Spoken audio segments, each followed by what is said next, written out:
ప్రార్థన చేసుకుంటాము. సర్వ సృష్టికి కారణభూతుడైన దేవా, నీ ఘనమైన శ్రేష్టమైన పరిశుద్ధ మహిమగల నామానికి వందనాలు తండ్రి. ప్రభువా, ఈ యొక్క మంచి పుట్టినరోజు వేడుకలో నువ్వు ఇచ్చిన నూతన దైవకీటకు పండుగలు నా తండ్రి మేము ఆచరించుండగా, నాయన ముందుగా నా తండ్రి నీ ప్రజలు నీ బిడ్డలమైన మేము నిన్ను స్తుతించి ఘనపరిచి మహిమపరిచి పాటల ద్వారా ఆరాధించి నా తండ్రి ప్రభువా నిన్ను మహిమపరిచి ఉన్నాము. మా స్తుతుల సింహాసనం ఆసీనుడైన తండ్రి ప్రభువా, మా యొక్క అక్కర్లు సమస్తమును మీరే తీర్చమని పుట్టినరోజు వేడుకలు జరుపుకొనిచున్నటువంటి బిడ్డను మీరు దీవించి ఆశీర్వదించి అభివృద్ధిపరచమని, గడవబో కాలమంతా నీ కాపుదల్లో నీ రెక్కల చాటున కోడి పిల్ల తన కోడి తల్లి తన బిడ్డను రెక్కల చాటును దాచినట్లుగా నా తండ్రి ప్రభువా, నాయన మీరు ఆ బిడ్డను దాచి నా తండ్రి మరొక నూతన దయాల కిరీటము పొందుకునే వరకు నీ కాపుదల దయచేయమని. అలాగే నా తండ్రి రెండో వాక్యం విత్తుచుండగా నా తండ్రి ప్రభువా, నాయన మా హృదయాలకు నా తండ్రి ప్రభువా, నా తండ్రి శ్రద్ధ కలిగిన మనసును దయచేసి నేను ఈ వాక్యం ద్వారా చుట్టుపక్కల వారందరూ కూడా నా తండ్రి ప్రభువా మంచి మేలులు పొందుకునేలాగా నా తండ్రి ఆయన నీ నిరుగులాగా కృప చూపించమని, నీ కాపుదల నీ రక్షణ అందరికీ ఉంచమని యేసయ్య పరిశుద్ధ పుణ్యనామమున ప్రార్థించి బ్రతిమలాడి వేడుకొనిచున్నాము తండ్రి. ఆమేన్. మీ ఇష్టం అది మీ అక్క దాంట్లో చెప్తున్నాను అది చూసుకోండి. 15 నిమిషాలు కూడా అవసరం లేదు.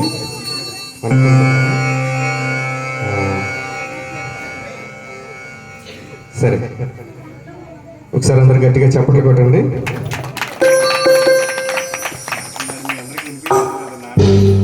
నాన్నగారు మాటలు గట్టి చప్పట్లు కొట్టండి, చనిపోతుంది. సరే, పరిశుద్ధ గ్రంథాలు తిరుగుతాం. ఆదికాండం 2:7 ఒకసారి చదవండి.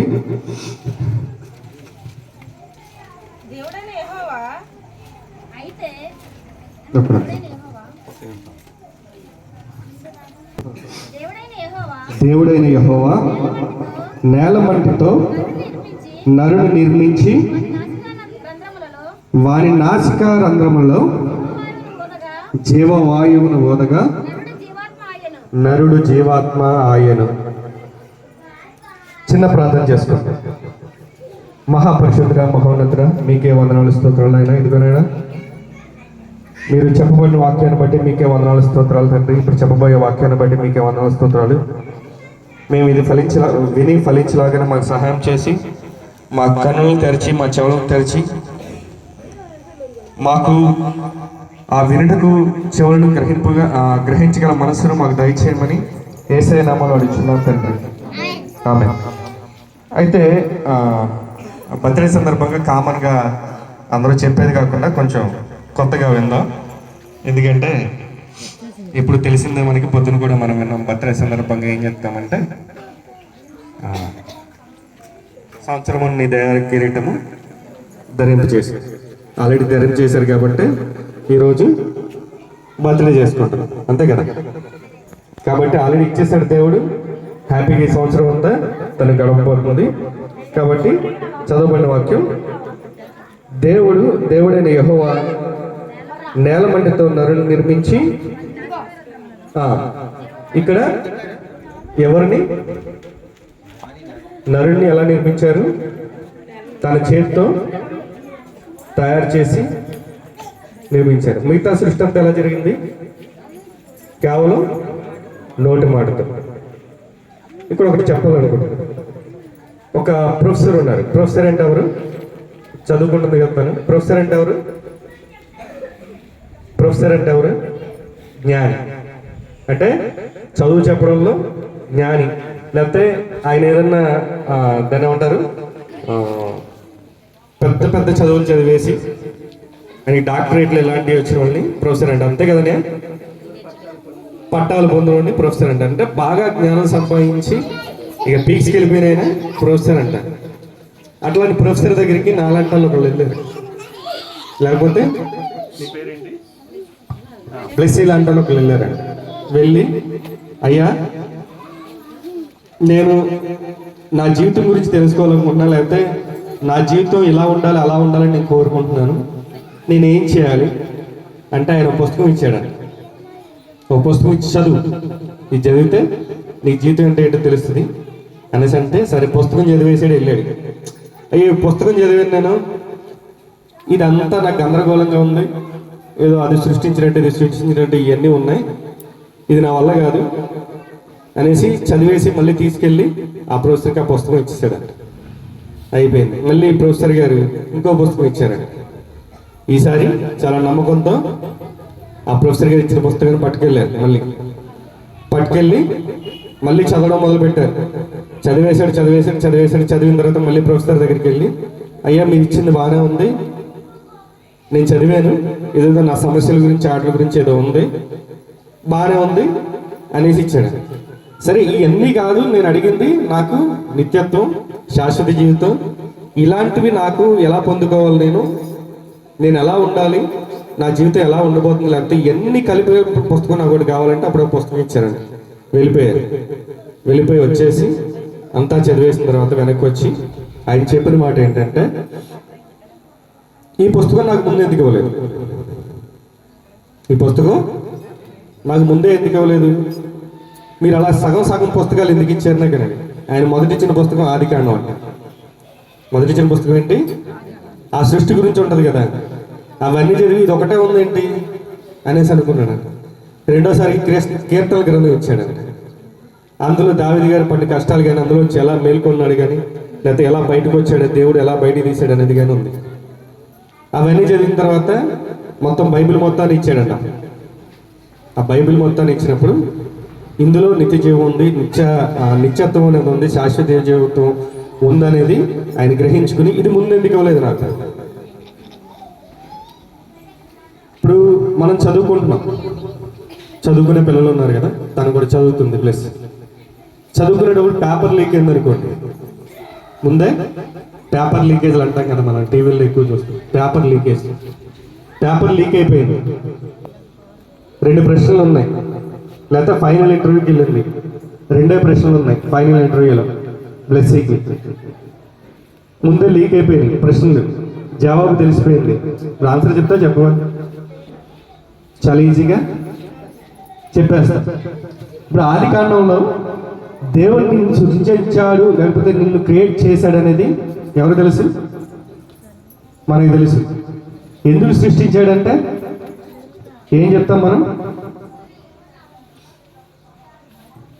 ఎందుకు సృష్టించాడంటే దేవుడికి జనులంటే ఇష్టం, పైన మిషన్ పెట్టాడు, దాన్ని పుట్టించేస్తా ఉన్నాడు, లేకపోతే జనాలు ఉండాలి కాబట్టి, భూమి మీద జనాలు ఉండాలి కాబట్టి రోజుకో 1,00,000 మందిని ప్రొడ్యూస్ చేస్తున్నాడు దేవుడు అనుకుంటావా. మిషన్లు పెట్టి పుట్టించాలన్నా, మామూలుగా పుట్టించాలి, ఏదైనా దేవునికి సాధ్యం, అవునా కాదా, సాధ్యం, ఏదైనా ఆయనకి సాధ్యమే. ఒకసారి యెషయా గ్రంథం 44:2 ఒకసారి చదవండి.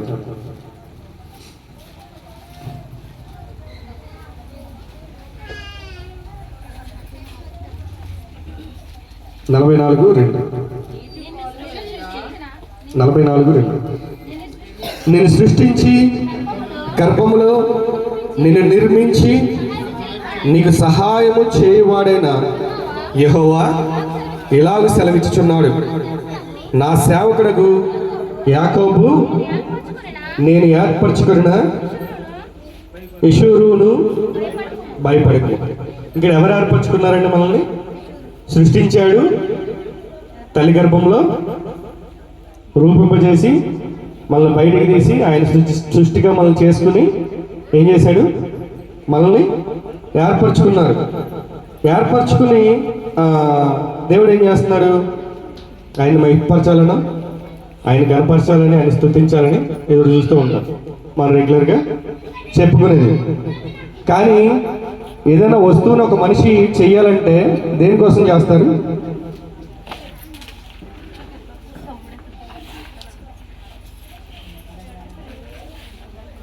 ఒక మనిషి ఒక వస్తువుని చేయాలంటే దేనికోసం చేస్తారంటారు? ఒక మనిషి ఒక వస్తువు చేయాలంటే దేనికోసం చేస్తారు? దేనికైనా ప్రయోజనం ఉంటుందని. మరి దేవుడు మనల్ని ఎందుకు సృష్టించాడు? ఆయన ఉద్దేశం ఏంటో తెలుసుకుని దాన్ని బట్టి ఉండాలి. మరి మనమైతే మన సొంత ఉద్దేశాలు కలిగి జీవిస్తూ ఉండొచ్చు. కానీ దేవుని ఉద్దేశం ఏంటి? నిన్ను సృష్టించిన వాడిని నేను, నా ఉద్దేశం చొప్పున నీవు ఉండాలి, లేకపోతే నీవు నడవాలి, లేకపోతే బ్లెస్సింగ్ నడవాలి. అంతే కదా? ఎట్లా నడవాలి? తండ్రి చిత్తం చొప్పున, తండ్రి ఉద్దేశం చొప్పున, తండ్రికి ఏది ప్రయోజనకరంగా ఉంటుందో, లేదా తండ్రి ఏది ప్రయోజనకరంగా ఎంచుకున్నారో ఆ విధంగా మనందరం నడవాలి. ఇప్పుడు ఒక సెల్ ఫోన్ ఉందండి, సెల్ ఫోన్ ఉంది. సెల్ ఫోన్లో అసలు ఎవరికి సెల్ ఫోన్ వాడడం తెలియని వ్యక్తి దగ్గర తీసుకెళ్ళి సెల్ ఫోన్ ఇచ్చామనుకోండి, దానివల్ల ఏం ఉపయోగం ఉండొచ్చు దానికి? ఇది ఎలా వాడాలి నాకు తెలియదు అంటారా లేదా? అంటారు కదా. ఇప్పుడు మనం కొత్త బట్టలు కొనుక్కుంటాం, దేని కొనుక్కుంటాం? కొత్త బట్టలు కొనుక్కుంటే వేసుకోవడానికి కొనుక్కున్నట్టు. అదే స్కూల్కి వెళ్ళే పిల్లలకి యూనిఫామ్ ఇచ్చారంటే అది ఒక ప్రత్యేకమైన పని కోసం ఇచ్చింది, లేకపోతే ప్రత్యేకింపబడింది యూనిఫామ్. అంతే కదా? రెగ్యులర్గా ఇలాంటి డ్రెస్లు వేసుకెళ్తే ఊరుకుంటారా? స్కూల్లో ఒక ప్రత్యేకమైన పర్పస్ కోసం ఇవ్వబడింది యూనిఫామ్. అలాగే నిన్ను ఒక ప్రత్యేకమైన పర్పస్ కోసం, లేకపోతే ప్రత్యేకమైన ఉద్దేశం కోసం దేవుడు నిన్ను ఏర్పాటు చేశాడు. బ్లెస్సింగ్ కానివ్వండి, మనల్ని కానివ్వండి, ఒక ప్రత్యేకమైన ఉద్దేశం కోసం, సంకల్పం కోసం, పర్పస్ కోసం దేవుడు మనల్ని క్రియేట్ చేశాడు. మరి ఆ క్రియేషన్లో మనం ఏం చేస్తున్నాం? దేవుడికి అనుకూలంగా ఉండాలి. ఉంటున్నావా లేదనేది మనమే చూసుకోవాలి. ఇప్పుడు మనం సెల్ ఫోన్ అన్నాం కదా, ఇప్పుడు సెల్ ఫోను చూపించాము ఎవరికైనా, తెలియని వ్యక్తికి సెల్ ఫోన్ ఇచ్చాము. ఆ తెలియని వ్యక్తి సెల్ ఫోన్ వాడడం తెలియదు. అప్పుడు ఏం చేస్తాడు? సెల్ ఫోన్ అడుగుతాడా? నాకు చెప్పు, నిన్ను ఎలా వాడాలంటాడా? అనడు. ఏం చేస్తాడు? దీన్ని కనిపెట్టినాడు ఏం చేస్తాడు? దీనికి యూజర్ మాన్యువల్ అనేది రాస్తాడు. ఇది నొక్కితే కట్, ఇది నొక్కితే డైల్, ఈ నెంబర్ నొక్కి ఇది నొక్కితే ఫోన్ వెళ్తుంది. అంతే కదా? దీనికి ఒక యూజర్ మాన్యువల్ ఉంటుంది. అది టచ్ ఫోన్లకి ఖచ్చితంగా ఒక యూజర్ మాన్యువల్ ఉంటుంది. మరి మనకి దేవుడు ఇచ్చిన యూజర్ మాన్యువల్ ఏంటి? కేవలం ఈ పరిశుద్ధ గ్రంథం. అంతేనా? కేవలం ఈ పరిశుద్ధ, ఇందులోనే నువ్వు ఎలా నడవాలి, ఎలా జీవించాలి, ఎలా ఉండాలి, నీ పైన దేవుని ప్రణాళిక ఏంటి, ఇవన్నీ ఇందులోనే ఉన్నాయి. ఇది చదివితే అన్నీ తెలుస్తాయి. మనం దీనికి దూరంగా ఉండి మిగతా అన్నీ చేస్తాం. అంతేనా కదా? అంతే కదా? దాని గురించే దేవుడు చెప్తున్నాడు. నువ్వు ఏమిటి, నువ్వెందుకు, నువ్వు ఎలా, అసలు ఏంటి, నువ్వు ఎందుకు ఉన్నావు, ఎందుకు పుట్టావు, నువ్వు ఎలా ఉండాలి అది మొత్తం చెప్పడానికి దేవుడిచ్చింది ఏంటి? బైబిల్. ఈ బైబిల్ మనం ఎంతమంది చదువుతున్నాం? ఇంత పాస్టర్ గారు అడిగారు. రెగ్యులర్గా బైబిల్ని చదివేవారిగా ఉండాలి. కొలస్సీలు రాసిన పత్రిక ఒకసారి చదవండి. 1:16 అక్కడ ఒక రాయబడింది. కొలస్సీలకు రాసిన పత్రిక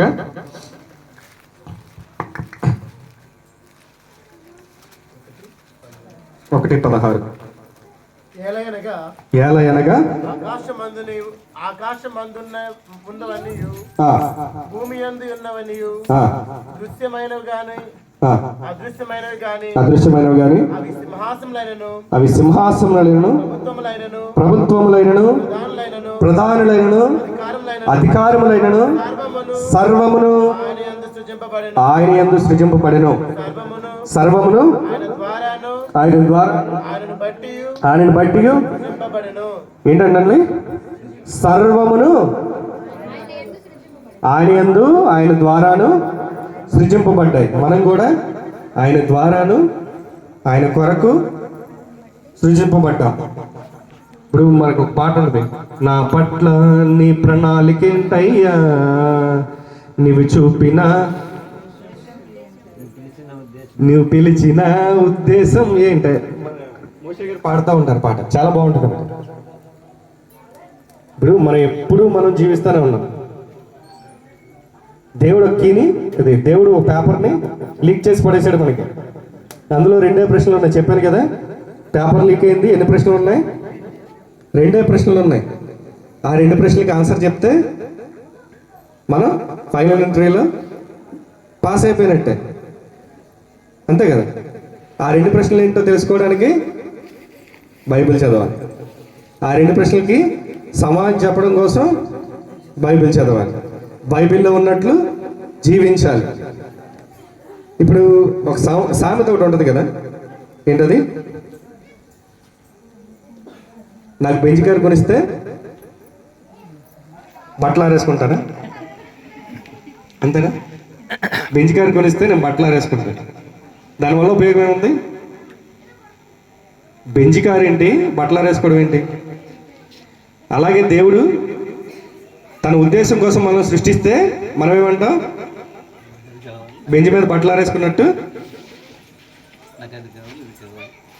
డైవర్షన్లో, ఇందాక చెప్పారు కదా, డైవర్షన్లో వెళ్తూ ఉంటాం. అలా కాకుండా దేవుని వాక్యంలో సూటిగా పోయేవారుగా ఉండాలి. ఇంకోటి అనుకుంటాం, నేను ఎక్కడికి వెళ్ళినా ప్రార్థన చేసుకునే వెళ్తాను, నేను ఎక్కడికి వెళ్ళినా వాక్యం చదువుకునే వెళ్తాను, నేను ఎక్కడికి వెళ్ళినా దేవునికి కృతజ్ఞతాస్తుతులు చెల్లిస్తాను. ఇలాంటివన్నీ మనం అనుకుంటాం. అవన్నీ చేస్తే సరిపోతుందా? అవన్నీ చేస్తే సరిపోతుందా? బ్లెస్సీ కూడా, లేకపోతే వాళ్ళ కుటుంబం కూడా, నేను డైలీ ప్రార్థన చేస్తున్నాను, నేను డైలీ వాక్యం చదువుతున్నాను, నేను డైలీ ప్రార్థనలోనే ఉంటున్నాను, ఇవన్నీ చేస్తే సరిపోవచ్చు. కానీ దేవుడు మనల్ని ఎందుకు సృష్టించాడు?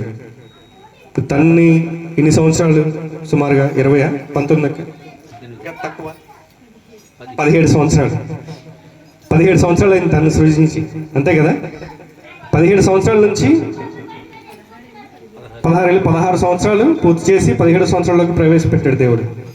కానీ ఎందుకు సృజించినట్టు అది దేవుడిని అడగాలి. పాస్టర్ గారిని అడిగినా, పక్కన వాళ్ళని అడిగినా, అమ్మని అడిగినా, నాన్నని అడిగినా ఏం చెప్పకపోవచ్చు, చెప్తారు దేవుని నామంలో అన్నీ అడుగు, లేకపోతే దేవుని నామంలో ప్రార్థించు, ఇలా ఉండు అలా ఉండాలి. కానీ నువ్వు అడగాల్సింది ఎవరిని? దేవుణ్ణి. ఇప్పుడు మనకి డబ్బు ఇస్తారు దేవుడు, చదివిస్తాడు, ఉద్యోగం ఇస్తాడు, ఇవన్నీ ఇస్తారు. ఇవన్నీ ఇచ్చినా మనం దేనికోసం ఉండాలి? దేవుని ఉద్దేశం కోసం, ఆయన ప్రయోజనం కోసం పనిచేసేవారుగా, లేకపోతే ఆయన ప్రయోజనం కోసం, ఆయన ఉద్దేశం కోసం జీవించేవారుగా ఉండాలి. నేను చెప్పాను కదా ఫైనల్ ఎంట్రీ అని, అది ఒకసారి 2 ప్రశ్నలు అన్నమాట. రోమా 14:12 ఒకసారి చదవండి. రోమా 14:12 ఒకసారి చదవండి. నా తోడు ప్రతి మోకాళ్ళు నా ఎదుట ముంగును, ప్రతి నాలుకయు దేవుని స్తుతించును అని ప్రభువు చెప్పుచున్నాడు. ఒకసారి మళ్ళీ చదవండి. ప్రతి నాలుకయు ఒకసారి 11 నుంచి కంటిన్యూ. 11 చదవండి. 4:11. నా తోడు ప్రతి మోకాలును నా ఎదుట నొంగును, ప్రతి నాలుకయు దేవుని స్తుతించును అని ప్రభువు చెప్పుచున్నాడు అని వ్రాయబడి ఉన్నది కనుక మనలో ప్రతివాడును తన గురించి దేవునికి ఇప్పుడు సృజించిన కారణం ఏమైనా ఉండొచ్చు, లేకపోతే నేను సృజించి ఇక్కడ పడేయచ్చు, కానీ నువ్వేం చేస్తున్నావు సృజించాక అనేది ఖచ్చితంగా దేవునికి లెక్క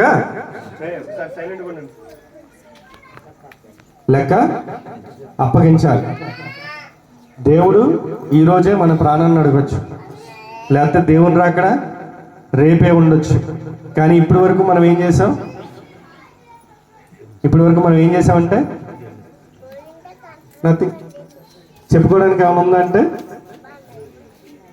కొన్ని తలాంతులు ఇస్తాడు దేవుడు, పాటలు పాడడానికి, వాకింగ్ చెప్పేవారికి కానీ, లేకపోతే ఇలా డ్రమ్స్ వాయించడానికి కానీ, ఇట్లాంటి తలాంతులు ఇస్తాడు. నేను ఇది చేశానే అని చెప్పి ఒక పాట అయి ఉండొచ్చు, అది నీకు ఇచ్చిన తలాంతు. కానీ మిగతా జీవితంలో నువ్వేం చేస్తున్నావు అనేది తెలుసుకోవాలి. దేవుడు ఇవ్వాలే పిలవచ్చు, రేపు పిలవచ్చు, లేకపోతే దేవుని రాకడ సమీపంగా ఉంది, రేపే రావచ్చు దేవుడు. అప్పుడు మనం సిద్ధంగా ఉన్నావా లేదనేది మనం గమనించుకోవాలి. సరే, మనం ఫైనల్గా ఇంటర్వ్యూకి వచ్చేసాం. ఇప్పుడు బైబిల్ అంతా చదివేస్తాం. బైబిల్ చదివేసి ఫైనల్ ఇంటర్వ్యూలో ఉన్నాం. ఫైనల్ ఇంటర్వ్యూలో ఏం చెప్తున్నాడు దేవుడు? 2 ప్రశ్నలు అడుగుతున్నాడు. ఎవరిని? బ్లెస్సింగ్. ఎవరిని? బ్లెస్సింగ్ కాదు, మనందరిని. 1వ ప్రశ్న ఏంటంటే, నా కుమారుణ్ణి, ఎవరు కుమారుడు? యేసుక్రీస్తు. నా కుమారుడైన యేసుక్రీస్తుని నీ కోసం పంపించాను, ఏం చేసావు? ఏం చేసావంటే ఏం చేసావు? ఎంతవరకు నేను నేను నేను అని తిరిగాను? ఏం చెప్తాం? ఎంతవరకు నేను నేను నేను నా అనుకుంటూ నేను జీవించాను, నా లైఫ్లో నేను సక్సెస్ అయ్యాను అనేసి చెప్తాం. ఇంకా చెప్పాలనుకుంటా సక్సెస్ అయ్యి ఉంటే. కానీ నేను పదానికి దేవుడితోడైతే లైఫ్ అనేది ఫుల్ఫిల్గా ఉంటుంది. అంతేనా బ్లెస్సింగ్? నీకు దేవుడితోడైతే నీ లైఫ్ ఫుల్ఫిల్గా ఉంటుంది. బ్లెస్సింగ్గా కాదు, ఇక్కడ ఉన్న అందరికీ, ఇది వింటున్న అందరికీ. అంతేనే కదా? నాకు దేవుడితో అంటే నా లైఫ్ ఫుల్ఫిల్గా ఉంటుంది. అది తెలుసుకోవాలి. మొదటి ప్రశ్న ఏంటి దేవుడు అడిగేది? నా ఏకైక కుమారుణ్ణి, రక్షకుణ్ణి, యేసుక్రీస్తుని నీ కోసం పంపాను. నువ్వేం చేసావంటే నా సొంత రక్షకుడిగా నేను అంగీకరించి ఆయన కోసం నిలబడ్డాను, ఆయన కోసం ఎదురు చూస్తున్నాను. ఇది మొదటిదానికి జవాబు అయి ఉండాలి. అలా చెప్పగలుగుతున్నారు ఇక్కడ ఉన్న వాళ్ళందరూ ధైర్యంగా? నా కుమారుని పంపాను నేను నీ కోసం, ఏం చేసావు అని అడుగుతాడు అనుకోండి పైకి వెళ్ళాక. చెప్పగలవా? ఎంతమంది చెప్పగలరు ఇక్కడ? చెప్పండి, చేతులు ఎత్తుతాం. జస్ట్ ఎత్తట్లేదా? లేవట్లేదు చెల్లో? సరే, కొంతమందేనా? సరే, 2వది అడుగుతాడు దేవుడు.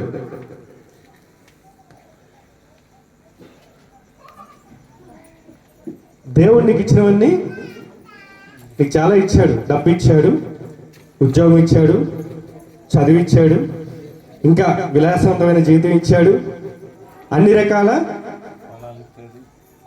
రకాల ఫలాల్ని నీ చేతిలో పెట్టాడు, గిఫ్ట్లు ఇచ్చాడు, అవి ఇచ్చాడు, ఇవి ఇచ్చాడు. మరి వాటిలన్నింటినీ దేవుడి కోసం ఉపయోగిస్తున్నావా, నీ కోసం ఉపయోగించుకుంటున్నావా?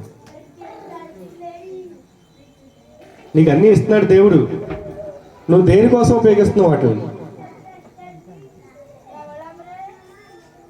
మొదటి ప్రశ్న, నేను నమ్మాను అంటే మన నిత్యత్వం కోసం నువ్వేం చేస్తున్నావు? 2వది నిత్యత్వం కోసం నువ్వేం చేస్తున్నావు? నేను కుమారుని నమ్ముకున్నాను, నిత్యత్వం పొందానని అనుకోవచ్చు. 2వ ప్రశ్న, పైకి పరలోకానికి వెళ్ళిన తర్వాత నిత్యత్వంలో మనం ఎలా ఉండబోతున్నాం అనేది డిసైడ్ చేస్తుంది. అంతేనే కాదండి? అంతేనే కదా? మొదటి ప్రశ్న ఏం చేస్తుంది? మనకి నిత్యత్వాన్ని ఇస్తుంది, ఎటర్నల్ లైఫ్ని ఇస్తుంది, నిత్య జీవాన్ని ఇస్తుంది. ఫస్ట్ ప్రశ్న, దేవుని నమ్ముకోవాలి, యేసుక్రీస్తుని సొంత రక్షకుడిగా అంగీకరించాలి. ఏదో మెసేజ్ చెప్పారు, వినేసాం, వదిలేసాం, లేకపోతే నేను విన్నాను దేవుడు రక్షకుడని విన్నానంటే కుదరదు. ఆయన సొంత రక్షకుడిగా నువ్వు అంగీకరించాలి. అప్పుడు నీకు నిత్య జీవితం అనేది లేకపోతే నీకు వస్తుంది. కానీ 2వ ప్రశ్న, నేను నీకు అన్నీ ఇచ్చే నువ్వేం చేసావు, నా కోసం నువ్వేం చేసావంటే దానికి మన దగ్గర సమాధానం లేకపోతే కనుక పైన వెళ్ళగలమా? పైకి మన దగ్గర మొదటి దానికి సమాధానం ఉంటే 2వ దానికి ఆటోమేటిక్గా చేరుకోవచ్చు.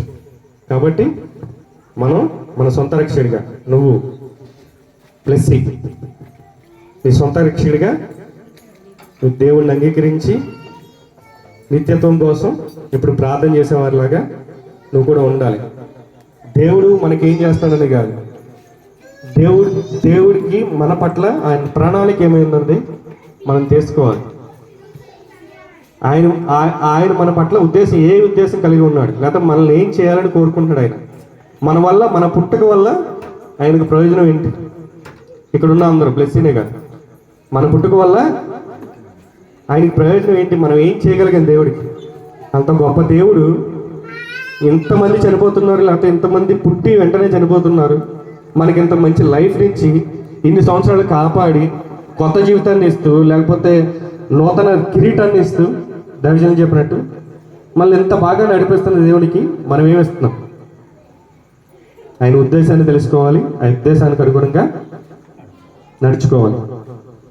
మరి మనందరం సిద్ధంగా ఉన్నామా? ఉన్నారా? చలిపడుతున్నాము. సరే, దేవుడు ఇచ్చిన కొద్ది మాటలు దేవుడు పడిన కాక ఏదైనా తప్పులుంటే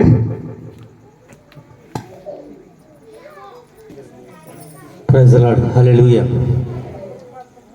కానీ ఏమని బిడ్డలు ఇద్దరు కూడా చక్కని మాటలు మనకు జ్ఞాపకం చేస్తారు. అయితే దేవుని రాజ్యానికి మనం ఎలా ఉన్నాం అనేది కూడా మనకు జ్ఞాపకం చేస్తారు.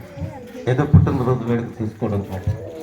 చూడండి, పుట్టినరోజు వేడుక చేసుకోవద్దని. కానీ బైబిల్లో ఇద్దరు పుట్టినరోజులు చేసుకున్నారు. అవి ఎలా జరిగినాయి అంటే చాలా ఘోరంగా జరిగినాయి. అవి చూస్తే చాలా ఏమనుకుంటామంటే చాలా కష్టం మనకి కాదమ్మా. ఏ రోజు ఉన్నాడు, ఏ రోజు కూడా పుట్టినరోజు చేసుకున్నాడు. పుట్టినరోజు చేసుకున్నప్పుడు ఏం చేశాడు? వాడికి సమస్తాన్ని ఇచ్చాడు. తన పుట్టినరోజు చేసుకుని ఏమన్నాడంటే చాలా కఠినమైన అక్కడ మాట జ్ఞాపకం చేస్తాడు. ఆ మాట వింటేనే మనకు భయం. నిజం చెప్తున్నాను. ఆయన పుట్టినరోజు వేడుక సందర్భంగా ఏం చేశాడు అనేది ఒకసారి మనం ఆలోచన చేస్తే చాలా ఇదిగా ఉంటుంది. కాబట్టి గమనించండి. మరి వెనకాల రెండో ప్రశ్న సమాధానం ఎవరు చెప్పడం లే. మనకు ప్రశ్నలు ఇచ్చాడు రెండు. ఒకటి బాగానే సమాధానం చెప్పారు, రెండో ప్రశ్నకు మాత్రం ఎవరు సమాధానం చెప్పడం లే. నీకు అన్ని ఇస్తే ఏం చేశావు? నిజమే, ఇలా మానవుడిని అందరినీ కూడా సృజించాడు, బ్రతకమన్నాడు. నీ బ్రతుకు దినములన్నీ కృపాక్షేమంలో ఉంటాయని చెప్పాడు. తిరిగి సమస్తాన్ని ఇచ్చాడు. నిజంగా చెప్పాల్సి నీ కొరకు భూమిని ఏర్పాటు చేశాడు, నీకు ఫలవృక్షాలు ఏర్పాటు చేశాడు, సమస్తాన్ని ఏర్పాటు చేసి ఇది తీసుకుని ఆయన ఏమన్నాడండి? నన్ను స్తుతించు అన్నాడు. కానీ ఈ మానవుడు ఏం చేస్తున్నాడు ఒకసారి ఆలోచించండి. మానవుడు ఏం చేస్తున్నాడండి? వాడి ఇష్టానుసారముగా జీవిస్తున్నట్లు మనం చూడగలుగుతున్నాం. మనకి ఇవన్నీ ఇస్తే ఇవన్నిటిని ఏం చేస్తున్నాం అంటే మన సొంతానికి ఉపయోగించుకుంటున్నాం, మన స్వార్థానికి ఉపయోగించుకుంటున్నాం. ఇక చాలా మంది అదేండి. నేను బయట వారి గురించి చెప్పను, కానీ మేము ఇక్కడికి 92లో వచ్చాము. ఈ 200 సేవకుల్ని ఎట్లా మరి చూశాడు దేవుడు ఒకసారి ఆలోచించాడు. వారికి ఇచ్చిన దానిని, వారికి ఇచ్చిన తలాంతుని ఎలా ఉపయోగించారు అనేది మీరే ఆలోచన చేయండి. నేను చెప్పను, కానీ మీరు ఆలోచన చేసుకోండి. జేఏ గ్రామంలోకి వచ్చాం. ఫస్ట్ ఎక్కడికి వెళ్ళామంటే సల్లార్గూడ వెళ్ళాం. సల్లార్గూడ నుంచి ఒక మన గొల్లల తాలూకే వారు మమ్మల్ని బండి కట్టించుకుని ఒక చౌదరీసు మరి మీ వైకుంఠరావు గారని ఆయన ఇక్కడ ఉంటే మీరు చచ్చిపోతారు పిల్లలతో, మీరు ఇక్కడ ఉండడానికి వీల్లేదని సల్లార్గూడ నుంచి ఒక బండి కట్టించి ఆ బండి మీద ఎక్కించుకుని నన్ను తీసుకొచ్చి ఇక్కడ రామచంద్రపురం దగ్గర ఇక్కడే వదిలేరండి, సెంటర్లో ఆ పక్కన. అంతకు ముందే కొంచెం ఈ గంగారెడ్డి గుడి వచ్చాను. చిన్న వసారి తాటే గుడిపోయిన వసారి ఉంటే ఆ వసారిలోకి వెళ్ళాం. ఆ వసారిలో మకాం పెట్టాం. అక్కడికి వెళ్ళిన తర్వాత అన్ని శోధనలే. మళ్ళీ అది ఖాళీ చేసేయమన్నా, అది ఖాళీ చేసి ఇంకొక ఇంటికి వెళ్ళాం. అక్కడికి వెళ్ళిన తర్వాత ఇంకా శోధనలు, అది ఖాళీ చేసాం. మళ్ళీ ఇంకో దిక్కు వచ్చాం, ఇంకో దిక్కుని మళ్ళీ శోధనలే. మానవుడి మీద శోధన వస్తే ఏం చేస్తున్నాడండి ఈనాడు? దేవుడిని కూడా విడిచిపెట్టేస్తాడు, దెయ్యాన్ని కూడా విడిచిపెట్టేస్తాడు, అన్నిటిని తోలేస్తాడు.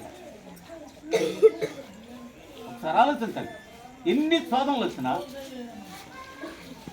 ఇదే ఊళ్ళో ఉన్నాం, ఇదే ఊళ్ళో ఉన్నాం, ఇదే ఊళ్ళో దేవుని మహాకృపను బట్టి, దేవుడు మాకు ఇచ్చిన గృహాన్ని బట్టి కానీ, మందిరాన్ని బట్టి కానీ ఒక్కడున్నా మేము ప్రార్థన చేస్తాము.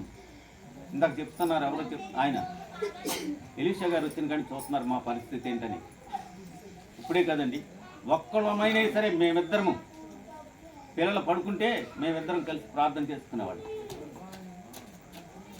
ప్రార్థనకి ఎవరు వచ్చేవారు కాదు, ఎవరు రాకపోయినా మేమిద్దరమే కూర్చుని మాట్లాడుకునేవాళ్ళు. తర్వాత కొంతమంది వచ్చారు, తర్వాత వాళ్ళు వెళ్ళిపోయారు, మళ్ళీ వచ్చారు, మళ్ళీ వెళ్ళిపోయారు. ఏమండి, మళ్ళీ వచ్చారు, మళ్ళీ వెళ్ళిపోయారు. కడక మిగిలింది ఎవరంటే ఇక లాస్ట్ని మన సింగర్ గారు ఎవరండి, నాంచారమ్మ గారు. ఈ నాంచారమ్మ గారు వచ్చినప్పుడు మేమన్నాం, ఎందుకమ్మా తల్లి మా దగ్గరికి వస్తున్నావు? నువ్వేదో సంఘానికి వెళ్తున్నావు కదా, ఎందుకమ్మా మళ్ళీ ఇక్కడికి ఎందుకు? అంతకుముందు వచ్చింది, మాతో ఎక్కువ ఇచ్చింది, కానీ మరి ఎందుకు వచ్చిందో వచ్చేసింది మా జతకి, మా ఇద్దరి జతకి. మేమే గుడిసెల్లో ఉన్నాం, ఆకులు లేని గుడిసెలు మాకు. ఈ ఆకులు లేని గుడిసెలు పీకేస్తున్నారు మహానుభావులు. ఆ మహానుభావులు పీకేస్తుంటే నువ్వెందుకమ్మా తల్లే అని నేను వద్దన్నాను కూడా. వద్దన్న ఆవిడ ఏమందంటే, మీతో పాటే ఉంటానండి. చూడండి ఏమన్నదండి, మీతో పాటు ఉంటానండి అంతే. మేము ముగ్గురు మా పిల్లలు ప్రార్థన చేసుకుని ప్రతి ఆదివారం ఆవిడకే వాక్యం చెప్పడం. నేను ఎవరికండి? ఒక్క ఆవిడకే. తర్వాత మెల్లిగా అనేక మంది రావడం ప్రారంభించారు. మళ్ళీ వెళ్ళిపోయారు, వెళ్ళిపోయారు. ఇక రకరకాల మళ్ళీ నిందలు వేయడం ప్రారంభించారు. పోన్లేండి అనుకునే వాళ్ళు. దేవుని మహాకృపను బట్టి మందిరం కట్టుకున్నాం. ఆ మందిరంలో ఇయ్యాల ఏదో దేవుని బిడ్డలు చూడండి, చెదరిపోయిన యోధా జనాంగాన్ని, చెదిరిపోయిన యోధా జనాంగాన్ని దేవుడు ఏ రీతిగా మళ్ళీ తిరిగి యెరూషలేముకి తీసుకువెళ్ళడానికి చిత్తపాటుతో చేస్తున్నాడు, అలాగా చిత్తపాటు వరకు ఈ ఆయా సంఘాలలో నుంచి చెదిరిపోయిన వారిగా ఈనాడు అనేక సంఘాల నుంచి వచ్చిన వారు నా సంఘంలో ఉన్నారు. హల్లెలూయా. చూడండి, ఒకసారి ఆలోచించండి. దేవుని ప్రణాళికని నేను చెప్తానంతే. ఏంటండి, నేను ఒకటే చెప్తున్నాను, ఎప్పుడు చెప్పినా సరే, మీరు ఎక్కడ బాప్తిస్మం చెప్తున్నాను, ఎక్కడ దేవుని నమ్ముకున్నాను, దేవుని సన్నిధికి వెళ్ళండి. నేను అదే చెప్తాను. నా దగ్గరికి వచ్చే వారికి కూడా నేను అదే ఇస్తాను.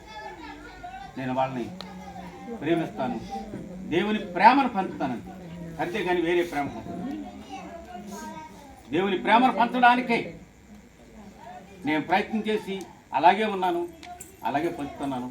ఆ ప్రేమను బట్టి ఇలా ఈ సంఘం ఈ రీతిగా అభివృద్ధి చెందడానికి దేవుడు కృప చూపుతున్నాను. కాబట్టి గమనించండి, ఆనాడు ఆ ప్రశ్న అడిగినప్పుడు మనం ఎవరు కూడా చెప్పలేకపోతాం. ఇచ్చిన తలాంతుల్ని ఏం చేయాలి, ఏం చేశారు? ఏమన్నారండి? మీకు ఇచ్చిన అన్నీ ఇచ్చేసాడు, అన్నీ ఇచ్చేసిన తర్వాత ఏం చేస్తున్నామంటే మన ఇష్టానుసారంగా మనం ఉపయోగించుకుంటున్నామండి. దేవుని కోసం ఖర్చు పెట్టడం లేదు, దేవుని కోసం వాటిని ఉపయోగించడం లేదు. ఏం చేస్తున్నారండి? దేవుని కోసం ఎవ్వరు కూడా ఉపయోగించడం. నాకు ఇవన్నీ ఇచ్చేశాడు దేవుడు, పొలం ఇచ్చాడు, ఇల్లు ఇచ్చాడు, బంగారం ఇచ్చాడు, అన్నీ ఇచ్చాడు, ఈ లోక సంబంధంగా పదవులు కూడా ఇచ్చేశాడు, ఇవన్నీ ఇస్తున్నాడు లేదంటారా? జంగారెడ్డిగూడెం మండల పాస్టర్స్ అసోసియేషన్ ప్రెసిడెంట్గా మొట్టమొదట మన జిల్లా లెవెల్లో ఈ ఊళ్ళోనే ప్రారంభించాను నేను. తర్వాత ప్రారంభించి కొన్ని సంవత్సరాలు నడిపించిన తర్వాత నేను అన్నాను, బుట్టాయిగూడెం మండలం వారికి బుట్టాయిగూడెంలో పెట్టుకోండి, పోలవరం మండలం వాళ్ళకి పోలవరం పెట్టుకోండి, కోయిలగూడెం మండలం వారు కోయిలగూడెం పెట్టుకోండి అని చెప్పి ఎక్కడికక్కడ మండలాలు డివైడ్ చేసి మాట్లాడినప్పుడు వారు మా దగ్గర నుంచి వెళ్ళిపోయి ఎవరికి వారు మండల సేవకులు ఇలా ఏర్పాటు చేస్తున్నారు. దేవుడిచ్చిన తలాంతరం మనం ఏం చేయాలి? దేవుని కొరకు ఉపయోగించాలి, అంతేగాని మనుషుల కొరకు కదండి. మీరు ఎప్పుడైనా గమనించండి, అప్పుడే ఆయన నిత్యత్వంలో మన పేర్లు ఉంటాయని కూడా మీకు జ్ఞాపకం చేస్తున్నాను. ఆయన జీవ గ్రంథంలో మన పేరు లెక్కించబడుతుంది. మనం అనుకోవచ్చు ఇక్కడ గొప్పగా ఉంటే మన పేరు అందరూ చెప్పుకుంటారు, వెనకాల స్థామత గట్టిగా ఉందనుకోండి అందరూ చెప్పుకుంటారు. అందరూ చెప్పుకోవడం కాదండి, మన తండ్రి అయిన దేవుడు మనం చూస్తున్నాడు అనేది మర్చిపోకూడదని మరొకసారి మీకు జ్ఞాపకం చేస్తున్నాను. పుట్టినరోజు వేడుక సందర్భంగా మరి ఆ బిడ్డకు మరి దేవుడు ఎన్నో దీవెనలు ఇవ్వాలని కోరుకుంటూ మరి ఇంటర్మీడియట్ చదువుతుంది, సెకండ్ ఇయర్ చదువుతుంది. ఆ బిడ్డ మళ్ళీ సెకండ్ ఇయర్లో మంచి మార్కులు తెచ్చుకుని మరి వారి తల్లిదండ్రులకి మంచి పేరు తెచ్చే బిడ్డగా ఉండాలని మనందరి తరపున కోరుకుంటూ ఈ సమయాన్ని నేను ముగిస్తున్నాను. కాబట్టి గమనించండి, మరి ప్రార్థన చేసుకుందాం. మరి ఓట్ ఆఫ్ థ్యాంక్స్ మన రాధమ్మ వచ్చి చెప్పాలని కోరుకుంటున్నాను. అంత అయిపోయాక అలాగే చెప్పేస్తే తర్వాత కేక్ కటింగ్ చేసి, కేక్ ఉందమ్మా, కేక్ కటింగ్ చేసి ప్రార్థన చేద్దాం. సర్లే.